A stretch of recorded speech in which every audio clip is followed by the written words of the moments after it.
Stewart Friesen has provided a health update and broke down the horrific accident that he was involved in at Autodrome Drummond, where he suffered multiple injuries.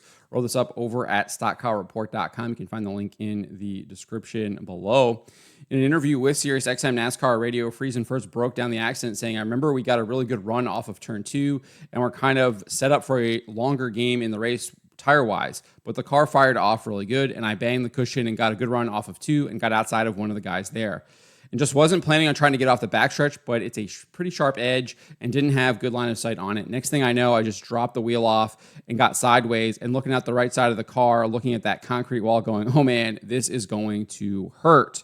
After that, obviously took a pretty good lick and was just trying to get out of the car. After that was kind of the next frame of thought. We can take a look at exactly what happened here from Aaron Marcus over on Facebook if you hadn't seen this yet already. Yeah, we're going to bring him down off turn number 3 and 4. Green flag back out on the speedway. Stewart Friesen trying to get a run on the outside of the field as they go up into turn number 1 and 2. We'll see if Friesen has anything forward. Here's Darren Bear going to make it 3 wide down the back straightaway. Bear to the inside of the 54. Bernard sends Stewart Friesen up and over in turn number 3 and 4. Red flag is out on the speedway. Every time I watch that, I wince. Just absolutely brutal, horrific wreck there. I mean, thank God that he is alive. I mean, truly, truly a miracle that he's alive and is recovering. As far as all the injuries he suffered, he says they included fracturing and crushing his pelvis, a double fracture on his tibia, and a crack in his C7 vertebrae in his neck.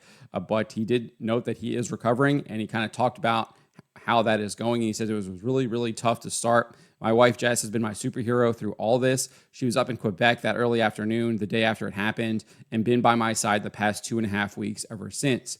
I don't know where I'd be without her because I owe her the world. She's done everything for me. I really couldn't move for the first week afterwards. Getting in and out of bed and stuff is really tough.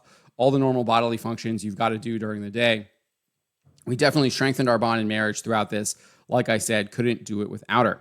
He then went into some specifics here, saying, "Right now I can move around a little bit. I can get in and out of bed and in a little wheelchair. Try to get down to the dirt shop as much as I can. I try to get down there for an hour or 2 each day, even if I'm not supposed to, but it's kind of been breaking things up and keeping us going." I love that he is still in that race mode, even though he's trying to recover from these horrific injuries that he suffered, and the doctors have seemingly instructed him not to do that, but he's such a racer at heart, he has to get down there and work on it. When asked when he might be back in the car or if he wants to return to racing, Friesen said this: "Right now, I'm just focused on getting my body back to kind of give me that option, not thinking super long term. There's a lot of doctor's appointments and follow-ups. I've been to a couple of them so far, and there's another one of them next week. And then we're kind of looking 4 weeks out right now to where I can start doing some physical therapy and stuff like that. Just try to go through this as much as I can and just be tuned into my body and then the doctor stuff. And then we'll go from there as I get some movement back." So obviously still a very long ways away for a complete recovery for Stewart Friesen. Still saying he's over almost a month out from just being able to kind of really start physical therapy. So he still has a very long road to recovery there. Obviously, he did not try to apply for a medical waiver in the truck series.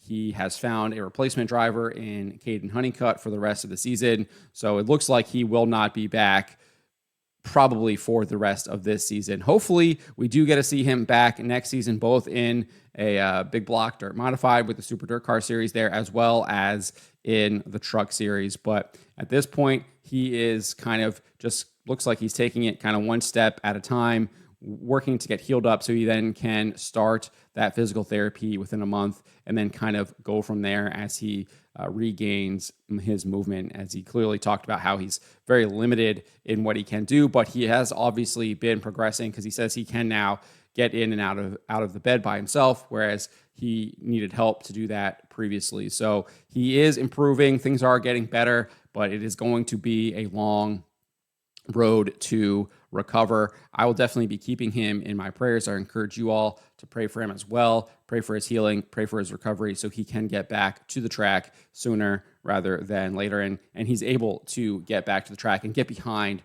the steering wheel, get back in the car rather than maybe having to be kind of more of a management or a crew chief type role with his team there. But definitely will be praying for Stewart Friesen. But let me know what you guys make of this. Let me know in the comments below.